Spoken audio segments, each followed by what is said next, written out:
Maaliik Ambaar goota warra bariittaanuu latiinsa idda umbannaa balbala Noolee irraa bara 1549tti nama dhalateedha. Nooleen balbala guddaa hangaggoo ka'ee hanga Cirootoree damboobee jiraachaa jiruudha. Balballi kun immoo ibiddaan akkuma qoodamaa deemu maayaa xinnoo fi maayaa guddoo jedhamee bakka lamatti qoodama. Maayaa xinnoo fi maayaa guddoon kun balbala gareen socho'u waan yaade hundumaa kan gurmuun raawwatuu fi xiyya darbachuun gosa beekamuudha.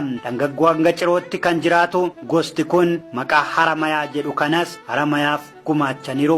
Harri Maayaa kun seenaan akka lafa kaa'utti nama beekamaa Maayaa jedhamurraa maqaan isaa kan mogga'eef yoo ta'u, goonni kun immoo gosa Maayaa guddaa jedhamu kanarraa dhalate. Akka hiree ta'ee osoo dhaabaa fi dhaabbii bareeda qabu carraan akka meeshaa gurguramu kan isa mudate. Maaliik Ambaar booda garuu booree gootaan seenaa hin dagatamne hojjete. Maaliik Ambaar osoo hin gurguramin dura maqaan isaa Shambaa ture.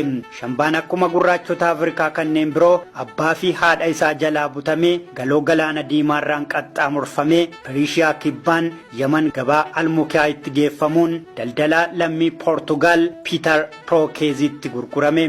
Piiter Prookeeziin kun Maaliik Ambaar bituu qofa osoo hin taane nama maqaa isaa Shambaa irraa gara Maaliik Ambaaritti jijjiireedha. Piiter Prookeeziin akkuma Maaliik Ambaar biteen dhaabbiif dandeettii amalaaf si'aawummaa inni qabu ilaalee hambifachuu caalaa gabaa biraatti yoo dhiyeesse maallaqa guddaa akka baasuu fi danda'u tilmaame.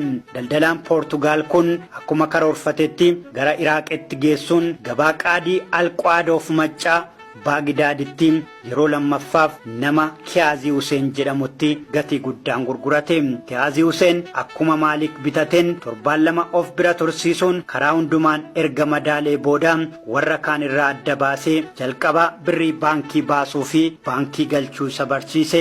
Namni Maaliik akkasitti mararsiifatu kun Maaliikiif maqaa masoo Huseen jedhamu baasee fi erga waamaa ture booda namni kun yoo du'u Maaliik ammas hireensaa gabaaf dhiyaatee gurguramuu ture. Maaliik erga Qaasim Al-Baagdaaditti yeroo sadaffaaf gurgurame isa dhumaaf gabaa kibba Hindiitti daldalaa Dach Piiter Van Den Broekeniin yeroo arfaffaadhaaf ni bitame.